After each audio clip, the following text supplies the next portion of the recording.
सम्माननीय प्रधानमन्त्रीज्यूलाई वास्तवमा हाम्रो राष्ट्रको सार्वभौमिकता, राष्ट्रिय अखण्डता र स्वतन्त्रता हामी सबैको प्राणभन्दा प्यारो चिज हो। आज नेपालको भूमि हामीले दावा गरिरहेका छौँ, नक्सा जारी भइसकेको छ। त्यो भूमिमा त्रिपक्षीय सरकारको ठाउँ नेपाल, चाइना र भारतको, तर आज नेपाललाई व्यवस्था गरिकन भारत र चाइनाका तर्फबाट द्विपक्षीय समझदारी कायम गरेर जुन व्यापारिक मार्ग निर्माण गर्ने काम धमाधम भइरहेको छ, यो सन्दर्भमा नेपाल सरकारको धारणा के छ, सरकारले के गरिरहेको छ भन्ने सन्दर्भमा म प्रधानमन्त्रीज्यूसँग चासो राख्न चाहन्छु। धन्यवाद। सम्माननीय प्रधानमन्त्री। माननीय सदस्यज्यू, लिपुलेक लिम्पियाधुरा सम्बन्धी बुझ्न खोज्नु भयो जस्तो लागेको थियो। यस सम्बन्धी नेपाल सरकारले अफिसियल रूपमा डिप्लोमेटिक नोट भारत सरकारलाई पठाइसकेको छ र त्यसको जवाब पनि आएको छ। त्यो जवाबमा चाहिँ दुईटै सरकारले आफ्नो इतिहासविदहरू राखेर, आफ्नो सर्वेयरहरू राखेर, आफ्नो भूमि सम्बन्धी जानकारी भएका व्यक्तिहरू राखेर टेबल टक मार्फत यो कुरालाई समाधान गर्ने कुरा भएको छ र यस सम्बन्धी हामीले भारत र चाइनालाई मात्रै नभएर इङ्ल्यान्ड सरकारसँग पनि कुरा गरेका छौँ। उहाँहरूले ब्रिटिस इन्डिया छोड्दै गर्दाखेरिको समस्या अहिलेसम्म हाम्रोमा भइरहेको हुँदाखेरि यसमा चाहिँ इङ्ल्यान्डले पनि सरकार राख्नुपर्छ भन्ने हाम्रो मान्यता हो। यो सबै कुराहरू टेबल टक डिप्लोमेटिक हिसाबले भएर समाधान हुने जानकारी गराउन चाहन्छु। धन्यवाद।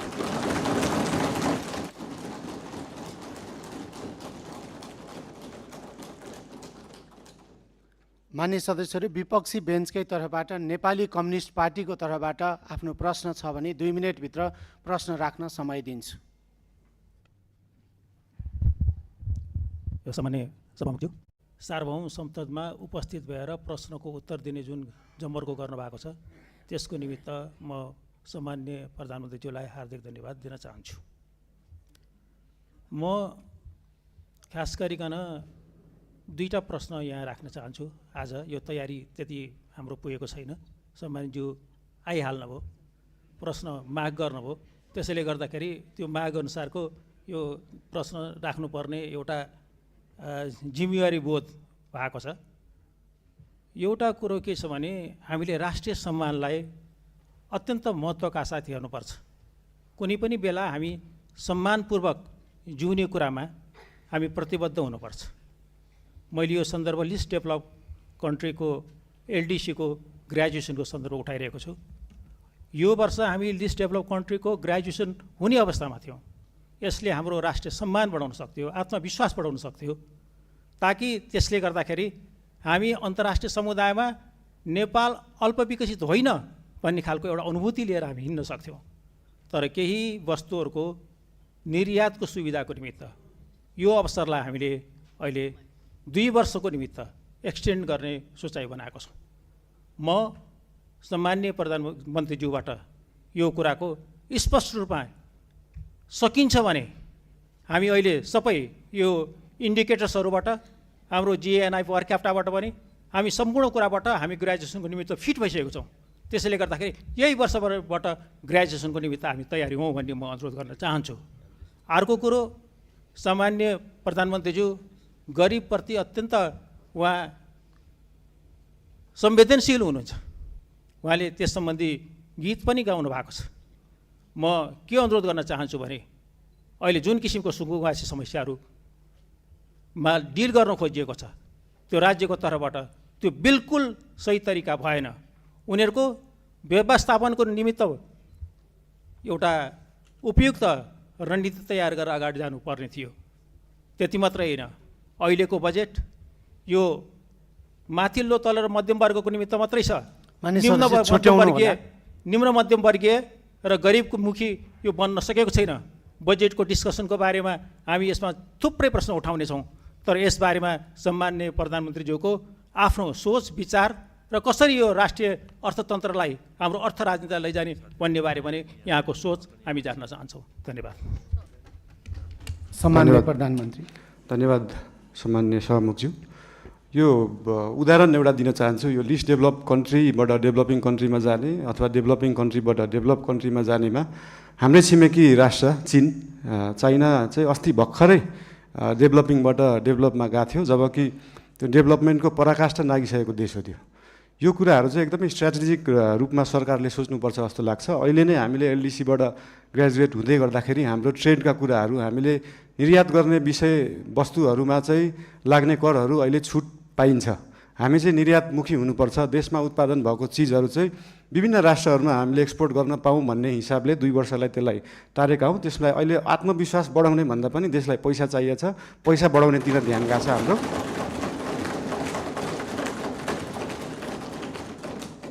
अनि गरिब विपन्नको कुरामा मैले पहिल्यैदेखि भन्दै आएको यो साम्यवाद समाजवाद भनेको भाषणमा दिन एकदम सहज हुन्छ, मजा पनि आउँछ। तर साँच्चीकै साम्यवाद साँच्चीकै समाजवाद गर्ने भने हाम्रो काठमाडौँ महानगरपालिकामा मेयर हुँदाखेरिको म उदाहरण दिन चाहन्छु। हामीले विपन्नलाई जुन प्राइभेट स्कुलमा 10% स्कलरसिप दिनुपर्छ त्यसलाई इक्जाम लिएरै एकदमै मजाले लागू गरेका थियौँ। त्यहाँ चाहिँ विपन्नले एकदमै महँगा कलेजहरूमा पढ्न पाए। साँच्चीकै समाजवाद भने त्यो हो। र विभिन्न महँगा अस्पतालहरूमा पनि हाम्रो ऐन कानुन संविधान बमोजिम नै 10% बेड चाहिँ विपन्नलाई दिनुपर्छ भन्ने व्यवस्था थियो। त्यसको लागि हामीले वेबसाइट नै बनाएर प्राइभेट हस्पिटलहरूमा सर्जरीसम्म विपन्नलाई गराउने व्यवस्था गराएको थियौँ। त्यही हो समाजवाद साम्यवाद भने चाहिँ त्यस्तो कुरालाई भनिन्छ। र यही 10% विपन्नलाई दिनुपर्ने कुराहरू, शिक्षा र स्वास्थ्यका कुराहरू हामी देशैभरि लागू गर्न खोज्दैछौँ। यसको लागि विभिन्न जिल्लाहरूमा विभिन्न स्थानीय निकायहरूमा यसको लागि हामी सहकार्य गर्दै जानेछौँ। संविधानमा लेख्न त लेखियो फ्री शिक्षा फ्री स्वास्थ्य, तर सरकारको बजेट त्यो छ कि छैन भन्ने कुरा सोचिएन। त्यही भएर अहिलेको लागि हामीले सबैलाई नभएर विपन्न वर्गलाई, कम्तीमा विपन्न वर्गलाई चाहिँ फ्री शिक्षा फ्री स्वास्थ्य दिनमा हाम्रो नेपाल सरकार र हाम्रो राष्ट्रिय स्वतन्त्र पार्टी त्यसमा चाहिँ एकदमै लागेको छ। धन्यवाद।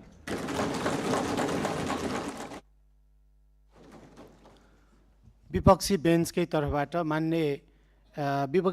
तर्फबाट श्रम संस्कृति पार्टीको लागि म समय दिन्छु। 2 मिनटभित्र आफ्नो प्रश्न छ भने राख्नुहोस्। हेलो, सम्माननीय सभामुख महोदय, सम्माननीय प्रधानमन्त्रीज्यू, निकै लामो समय पछाडि आज प्रश्न गर्नु पाइयो। तर कता कता हामीले नियमहरूले अलिकति ख्याल गर्नुपर्छ होला भन्ने लाग्छ। विधि र विधिको शासन हामीले कायम गर्नुपर्छ भन्दै म यहाँ 3-4वटा प्रश्न राख्न चाहन्छु। सबैभन्दा पहिला सुकुम्बासी र यो अव्यवस्थित समस्या लामो समयदेखि चर्किँदै आएको, यो व्यवस्थापन साँच्ची नै सामाजिक सञ्जालमा मात्र हुन्छ कि व्यवहारमा हुन्छ, यो कहिलेसम्म हुन्छ भन्न चाहन्छु। दोस्रो प्रश्न, नेपालमा सहकारीमा ठुलो घोटाला भयो, ठुलो तपाईँको समस्या उत्पन्न भयो, थुप्रै आन्दोलन भयो। यो जीवी राई भन्ने जस्तै जीवी राई लगायत अन्य चाहिँ थुप्रै सहकारी ठगीहरू गर्ने कहिले पक्राउ हुन्छ, स्पेसली जीवी राई। दोस्रोमा भदौको 23-24 को जेनजी आन्दोलनमा भएका घटनामा मानव अधिकारले तयार पारेको प्रतिवेदन लगायत भर्खरै मात्रै सम्माननीय प्रधानमन्त्रीज्यूले भन्नुभयो अन्य आन्दोलनहरूमा भएको जति पनि घटनाहरूलाई चाहिँ छानबिन गर्छौँ भन्नुभयो। यो कहिलेसम्म हामीले साँच्ची नै यसको चाहिँ यो घटना चाहिँ यसरी भएको छ भनेर चाहिँ परिणाममा देख्न सक्छौँ, त्यो प्रश्न गर्न चाहन्छु। र अर्को, कालोपानी लिपुलेक लिपियाधुराको समस्या निकै लामो समयदेखि चल्दै आएको छ र अन्य सीमामा थुप्रै समस्याहरू छन्। त्यो सीमामा चाहिँ कहिले सरकार छ भने सीमाका चाहिँ आम नागरिकहरूले अनुभूति गर्न सक्छन्, त्यो प्रश्न गर्न चाहन्छु। र मैले सम्माननीय प्रधानमन्त्रीज्यूको कार्यकक्षमा आएर यो बाँदर व्यवस्थापनको चाहिँ ठुलो जो हामीले चाहिँ 3टा उपायसहित सम्माननीय प्रधानमन्त्रीज्यूको कार्यकक्षमा आएर मैले लिखित रूपमा दिएका थिएँ। हामीले स्वाधीन र राष्ट्रवादको कुरा गरिरहँदाखेरि चाहिँ कृषि र किसान बिना हामीले स्वाधीन देश चाहिँ परिकल्पना गर्नु सक्ने जस्तो मलाई लाग्दैन। यो बाँदर व्यवस्थापन कहिले हुन्छ भन्न चाहन्छु। यसमा श्रेष्ठ सबैजना लाग्नुपर्छ। यो हाँस्ने कुरा होइन, यो श्रेष्ठ कुरा छ, लाखौँ किसानसँग जोडिएको कुरा हो। हस्, धन्यवाद। बाँकी कुरा फेरि अब अर्कोमा गरौँला। र एउटा कुरो, यो चाहिँ नियमावलीको 56 को 15 जनाले कम्तीमा सोध्ने भन्ने छ। हाम्रो अरू साथीले पनि सोध्न चाहनुहुन्छ होला। सभामुख महोदय, यो नियमावलीले चाहिँ कार्यान्वयन गर्नुपर्छ होला। धन्यवाद। सम्माननीय प्रधानमन्त्री। सम्माननीय सभामुख महोदय, यो सुकुम्बासीको विषयमा धेरै कुराहरू आएका छन्। हामीले काठमाडौँ उपत्यकामा रहेका खोला किनारमा जुन एकदमै जोखिमपूर्ण अवस्थामा बस्नु भएको थियो उहाँहरूलाई चाहिँ अर्को ठाउँ सार्ने काम गरेको हो। हामीले उहाँहरूलाई त्यो हेर्दाखेरि तपाईँहरूले हेर्दाखेरि त्यो खेदाको अवस्था देखे पनि यो 4 वर्ष अगाडिदेखि नै म स्थानीय सरकारमा हुँदा नै सङ्घ सरकारलाई भनेको कुरा चाहिँ के थियो भन्दाखेरि उहाँहरूलाई त्यहाँबाट स्थानान्तरण गरेर होल्डिङ सेन्टरमा राखेर जो सहीमा सुकुम्बासी हुनुहुन्छ, जसको चाहिँ देशभरि कतै पनि एक धुर जग्गा पनि छैन, एक आना जग्गा पनि छैन, उहाँहरूलाई चाहिँ त्यो जग्गाको व्यवस्थापन नेपाल सरकारले गर्नुपर्छ। त्यो हाम्रो सरकारको र हाम्रो पार्टीको मान्यता हो, त्यो उहाँहरूले पाउनै पर्छ। तर काठमाडौँ उपत्यकामा बसेकालाई किन एकदम प्रायोरिटी दिएर हटाइयो भन्दाखेरि विगतका धेरै वर्षहरूमा बाढी आउँदाखेरि उहाँहरूको घर डुबानमा पर्ने र उहाँहरूको स्वास्थ्य अवस्था पनि एकदमै नाजुक थियो। उहाँहरूको सेनिटरी अवस्था, उहाँहरूको त्यो वासरुम टोइलेटको व्यवस्था त्यसको निकासा सिधै खोलामा थियो र उहाँहरूबाटै निस्किएको त्यो फोहोरको दुर्गन्धले फेरि उहाँहरू नै बिरामी परिराख्नु भएको थियो। त्यसले गर्दाखेरि उहाँहरू बिरामी पनि परिराख्नु भएको थियो, खोला फोहोर पनि भइरहेको थियो र त्योभन्दा सबैभन्दा ठुलो कुरा चाहिँ उहाँहरूको ज्यान जोखिममा थियो। उहाँहरूको ज्यान जोखिमबाट जोगाउने काम गरेको हो नेपाल सरकारले। र जहाँसम्म उहाँहरूलाई जग्गा व्यवस्थापन गर्ने कुरा छ त्यसको निम्ति भूमि सम्बन्धी हाम्रो समिति पनि बनिसकेको छ। हाम्रो मन्त्रालयले काम गरिरहेको छ, 2-3 मन्त्रालयले यो विषयमा काम गरिरहेको छ। अस्ति अर्थमन्त्रीज्यूले पनि यही आर्थिक वर्षभित्र हामी यो गर्छौँ भन्नुभएको छ। यसको लागि जति समय लाग्छ त्यति समय लाग्छ, हतार गरेर हुँदैन। यो चिजलाई चाहिँ जति समय लाग्छ, 35 वर्षमा नभएको चिज 35 मिनटमै नखोजौँ, त्यसलाई अलिअलि केही समय लाग्छ। र लिम्पियाधुराको बारेमा उहाँले सोध्नुभयो, अघि पनि भनिसकेँ। यो चाहिँ डिप्लोमेटिक रूपमा टेबल टक। तपाईँहरूलाई एउटा कुरा अचम्म लाग्छ होला, मैले पनि अस्ति प्रधानमन्त्री भएपछि नै थाहा पाएँ, भारतले नेपालको जग्गा मात्रै होइन, नेपालले पनि भारतको जग्गा धेरै ठाउँमा मिचेको रहेछ। अनि यो कुरा चाहिँ अस्ति भर्खरै थाहा पायो। त्यही भएर दुईटै देशले अध्ययन गरेर हामीले मिचेको छौँ, उहाँहरूले मिच्नु भएको छ, के छ त्यसलाई चाहिँ बसेर एउटा साथीको रूपमा समाधान गर्ने चाहिँ हामीले सोच राखेका छौँ। धन्यवाद।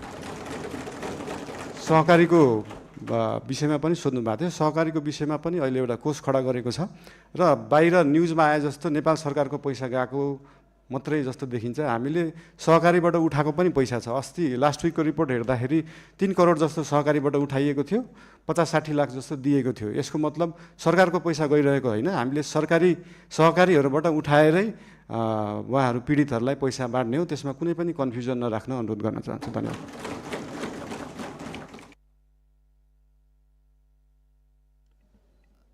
सम्माननीय प्रधानमन्त्रीज्यू, अर्को 2टा प्रतिवेदन सार्वजनिकको कुरा र बाँदर व्यवस्थापनको कुरा।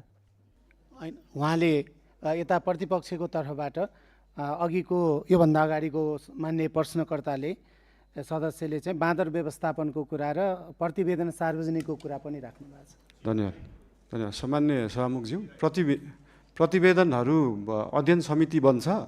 जस्तै मिडियामा आइसक्यो, तर त्यो मानव अधिकार आएको प्रतिवेदन पनि प्रधानमन्त्री कार्यालयमा अफिसियली बुझाइएको छैन। त्यो 29 पेजको केही खण्ड आए तापनि त्यो 10,000 पेजको छ भन्ने सुन्नमा आएको छ। त्यो प्रतिवेदन हामी कहाँ नै अफिसियली रूपमा आइसकेका छैनन्। अनि त्यो प्रतिवेदन आएपछि हामी सार्वजनिक गर्छौँ नै। लगायत मैले अघि भने जस्तै देशभरि भएका विभिन्न घटना सम्बन्धी आयोगहरू बनेका थिए, आएका रिपोर्टहरू छन्। ती सबै रिपोर्ट अध्ययन समितिले अध्ययन गर्छ। उहाँहरूलाई अध्ययन गर्न जति समय लाग्छ त्यति समय चाहिँ लाग्छ। फेरि त्यो उहाँहरूलाई छिटो 2 दिनमै अध्ययन गरेर दिनु भन्न नसकिने अवस्था छैन। त्यही भएर यो अध्ययन गरेर आएको रिपोर्ट चाहिँ नेपाल सरकारले सार्वजनिक गर्नेछ। र बाँदरको विषयमा त अस्ति मान्य महावीर पुनज्यूले पनि भन्नुभएको थियो, एकदमै गाह्रो विषय हो, एकदम सजिलो छैन।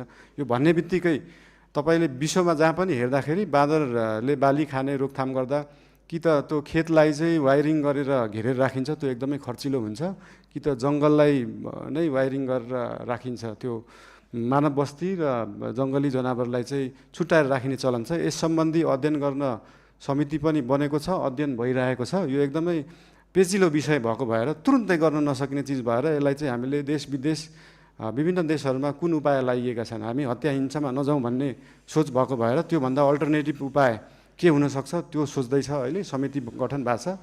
त्यसको अध्ययन रिपोर्ट आइसकेपछि त्यो रिपोर्ट अनुसार सरकारले काम गर्नेछ। धन्यवाद। विपक्षी बेन्चकै तर्फबाट राष्ट्रिय प्रजातन्त्र पार्टीको तर्फबाट प्रश्न छ भने 2 मिनटभित्र आफ्नो प्रश्न राख्न समय दिन्छु। सम्माननीय सभामुख महोदय, सम्माननीय प्रधानमन्त्रीज्यू, हालैका दिनमा धेरै नेपाली नागरिकहरूलाई भिजिट भिजाको नाममा गल्फ तथा अन्य मुलुकहरूमा लैजाने क्रम रोकिएको छैन। यसरी भिजिट भिजाको दुरुपयोग मार्फत श्रम शोषण, मानव बेचबिखन अवस्था सृजना भइरहेको विषय गम्भीर रूपमा उठिरहेको छ।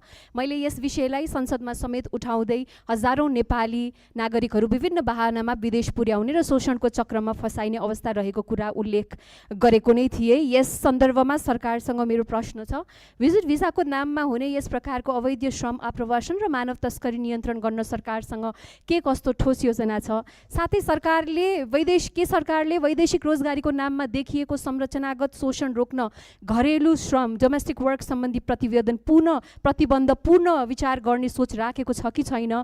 र अघिल्लो सरकारमा सत्तापक्ष रहँदाखेरि भिजिट भिसा प्रकरणमा ठुलै उहाँहरूले बुलन्द आवाज उठाउनु भएको थियो। अहिलेको सदनमा सरकार पक्ष भइसकेपछि अहिले उहाँहरूको योजना के छ? अनि त्यसमा रेमिटेन्समा अत्याधिक निर्भर र उपभोगमुखी अर्थतन्त्रलाई उत्पादनमुखी र रोजगारी सृजनामा आधारित अर्थतन्त्रमा रूपान्तरण गर्न सरकारको दीर्घकालीन रणनीति के हो? र अर्को चाहिँ मेरो प्रश्न, विद्युतीय चुलोमा खाना पकाउनेदेखि सस्तो विद्युतीय मोटरसाइकल प्रयोग गर्ने र जाडोमा विद्युतीय हिटर बाल्नेसम्म यो सरकारले नेपाली मध्यम वर्गको जीवनशैलीलाई परिभाषित गर्ने एउटा महत्त्वपूर्ण सुविधा अर्थात् सस्तो विद्युत खोसेको छ। विद्युतीय सार्वजनिक यातायातको प्रयोग बढ्दै गएको अवस्थामा यसको असर मध्यम वर्गमा मात्र सीमित रहने छैन, दैनिक आवत जावतमा निर्भर न्यून आय भएका नागरिकहरू पनि बढेको लगतको मारमा पर्नेछन्। ऊर्जा खपतको वृद्धि सामान्यत अर्थतन्त्रमा सकारात्मक गुणक मल्टिप्लायर प्रभाव सृजना गर्ने कारक मानिन्छ, तर अब भने त्यो सम्भावना कमजोर बनेको छ। Increase energy consumption equals to positive multiplier effects on the economy भनिन्छ, नट एनिमोर। यसमा प्रधानमन्त्रीज्यूको के धारणा छ सोध्न चाहन्छु। सम्माननीय प्रधानमन्त्रीज्यू। यो भिजिट, माननीय सदस्यज्यू, सम्माननीय सभामुखज्यू, यो भिजिट भिसाको जुन दुरुपयोग विगतका धेरै दिनहरूमा भएका थिए त्यसको लागि एकदमै कडा निर्देशन मन्त्रालय, एयरपोर्ट लगायत त्यहाँ भएका विभिन्न विभागहरूलाई दिएको छ र भिजिट भिसामा गएर त्यहाँनिर कामको लागि इन्टरभ्यू दिएर काम पाउँदाखेरि फेरि फर्केर आउनुपर्ने, फेरि वर्किङ भिजाको लागि अप्लाई गर्नुपर्ने र नेपाल नै आउनुपर्ने व्यवस्था रहेछ। त्यसको लागि पनि एउटा अल्टरनेटिभ उपाय रहेछ। भिजिट भिसामा गएर उहाँहरूले त्यहाँनिर काम गर्न खोज्नु भएको छ भने त्यसलाई वर्किङ भिजामा उतै बसेर पनि कन्भर्ट गर्न सकिन्छ। यसको लागि श्रम मन्त्रालयले विभिन्न क्षेत्रहरूलाई समेटेर यसको व्यवस्थापनको लागि काम गरिरहेको छ। यस विषयमा थप केही जानकारी चाहिएमा श्रम मन्त्रीज्यूसँग पनि लिन सकिन्छ, श्रम मन्त्रालयसँग पनि लिन सकिन्छ नै। र विद्युतको विषयमा अघि भन्नुभयो, देशभरि जुन हिटर, इन्डक्सन अहिले चाहिँ के छ भन्दाखेरि साँच्चीकै हामी अहिले विद्युतीय युगमा तुरुन्तै जान सकिने अवस्था छैन। साँच्चीकै देशका हरेक किचनमा अहिले नै बिजुलीबाट पकाउने, इन्डक्सन कुकरबाट पकाउने हो भने देशमा भएका सबै ट्रान्सफर्मर र सबस्टेसन पड्किन्छन्। त्यसको क्षमता नै छैन अहिले। त्यो क्षमतालाई विकास गर्नलाई पैसा चाहिन्छ र त्यही पैसाको लागि 50 युनिटभन्दा माथि चाहिँ 5% भ्याट लाउने कुरा जुन अर्थमन्त्रीज्यूले अस्ति कुरा गर्नुभएको छ त्यो एकदमै धेरै रकम होइन, 100 रुपियाँमा 5 रुपियाँ हो। त्यो पैसा चाहिँ केमा खर्च हुन्छ भन्दाखेरि देशभरि ट्रान्सफर्मरलाई अपग्रेड गर्नुपर्छ, देशभरि ट्रान्समिसन लाइनको तारको मोटाइलाई अपग्रेड गर्नुपर्छ, सबस्टेसनहरू अपग्रेड गर्नुपर्छ, अनि बल्ल हामी साँच्चीकै विद्युतीय युगमा जान सक्छौँ। त्यसको लागि नेपाल सरकार अग्रसर छ। धन्यवाद। माननीय सदस्य महावीर पुनलाई प्रश्न छ भने 2 मिनटभित्र आफ्नो प्रश्न राख्न समय दिन्छु। धन्यवाद सभामुख महोदय। प्रश्न त थिएन, अब बनाइयो। र पहिलो प्रश्न के छ भने म चुनावी सरकारको मन्त्री हुँदादेखि नै यो विदेशमा बस्ने नेपालीहरूले अस्तिको फागुन 21 गतेको चुनावमा पनि भोट दिने व्यवस्था मिलाउनु पर्छ भनेर धेरै कराएँ। विभिन्न राजनीतिक पार्टीहरूको संयुक्त सम्मेलनमा पनि कराएँ, अनि त्यसपछि क्याबिनेटमा पनि कराएँ, धेरै साथीहरूलाई कराएँ। त्यति बेला गर्ने भन्दै थियो, तर गर्न नसकिने भयो भनियो। अब अस्तिको चुनावमा त्यो भोट दिने व्यवस्था गर्न नसके पनि अब आउने 82-84 स्थानीय सरकारको, प्रदेश सरकारको चुनाव हुँदैछ। त्यो चुनावमा करिब नेपालीहरू मोटामोटी यति भन्ने त एक्ज्याक्ट डाटा त छैन होला, करिब 30 लाख वरिपरि नेपालीहरू विदेशमा काम गरिरहेछन् र ती सबै नेपालीहरू चाहिँ भोट दिने उमेर पुगेका नेपालीहरू हुन् र उमेर पुगेर नै काम गर्न गएका हुन्। त्यसैले ती नेपालीहरूलाई यो अब आउने चुनावमा भोट दिने व्यवस्था के गरिँदैछ यो चाहिँ छिटै हुनु पर्यो, किनभने 84 त आइहाल्छ, 83 लगाइसक्यो, 84 भनेको अर्को वर्ष हो। यो चाहिँ कति छिटो काम भइरहेछ, के भइरहेछ त्यो जान्न चाहन्छु। र अर्को कुरा त मेरो बाँदरको समस्या भन्ने थियो, के हुँदैछ भनेर, अनि उहाँ अर्को मान्यले राखिसक्नुभयो।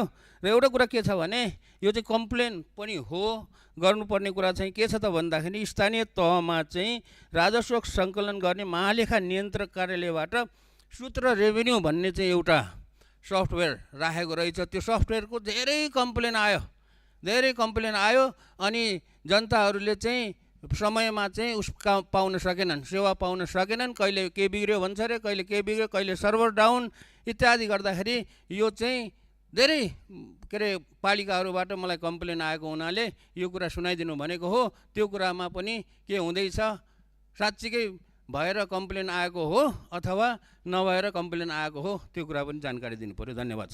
सम्माननीय प्रधानमन्त्री। सामान्य सभामुखज्यू, मान्य सदस्यज्यूले राख्नुभएको कुराहरू उहाँहरूको इन्टरिम गभर्मेन्ट हुँदा पनि उहाँहरूले उठाउनु भएको थियो। त्यसमा एउटा समस्या चाहिँ के छ भन्दाखेरि विदेशमा रहनुभएको नेपाली दाजुभाइ दिदीबहिनीहरूले भोट हाल्दाखेरि दुईवटा उपाय रहेछन्। एउटा चाहिँ एम्बेसीमा गएर भोट दिने, अर्को चाहिँ मोबाइलबाट भोट दिने। मोबाइलबाट भोट दिँदाखेरि चाहिँ अलिकति इन्फ्लुएन्स हुन सक्ने, किन भन्दाखेरि विदेशमा रहेका नेपालीहरूले भोट दिँदाखेरि कसैको इन्फ्लुएन्समा भोट नदियोस्, स्वतन्त्र रूपमा भोट दिनुपर्छ भन्ने कुराले त्यो त्यति बेला अल्झिएको जस्तो लाग्छ। अब त्यसको लागि एम्बेसीमा गएर भोट दिने कि त्यो प्रविधि मैत्री बनाउने भन्ने कुरा हो। यस विषयमा चाहिँ नेपाल सरकारले छलफल गरेर आगामी चुनावमा के कसो गर्न सकिन्छ यसको लागि अध्ययन गर्ने नै छ। र बाँकी त्यो सूत्रको विषयमा हाम्रो विज्ञान यो आइटीका मन्त्रीज्यूलाई यो सम्बन्धी सुन्नु नै भयो होला, उहाँलाई चाहिँ यो सम्बन्धी तुरुन्त व्यवस्थापन गर्न निर्देशन पनि दिन चाहन्छु। हस्, धन्यवाद।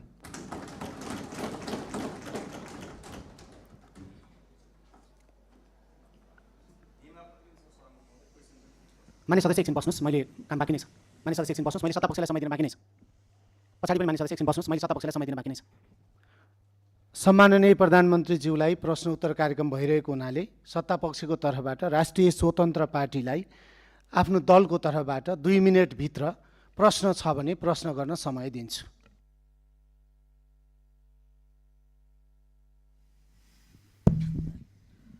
सम्माननीय सभामुख महोदय, सर्वप्रथम त प्रश्नोत्तरको लागि सदनमा उपस्थित भएर आइदिनु भएकोमा म प्रधानमन्त्रीज्यू समक्ष सम्मान व्यक्त गर्न चाहन्छु। हाल गत निर्वाचनमा आम नागरिकले अभूतपूर्व जनमत दिएर नागरिकको काम गर्नको लागि हामीलाई पठाउनु भएको छ र म आम नागरिकलाई धन्यवाद पनि व्यक्त गर्न चाहन्छु। अहिले सुशासनको दृष्टिकोणबाट हेर्ने हो भने केही अघिसम्म घुस नखाई केही काम नहुने अवस्था थियो। सरुवा बडुवामा पनि घुस नखाइकन हुँदैन भन्ने एउटा भाष्य निर्माण भएको थियो। त्यो अहिले यहाँको नेतृत्वमा सरकार गठन भइसके पछाडि धेरै चिरिँदै गएको छ।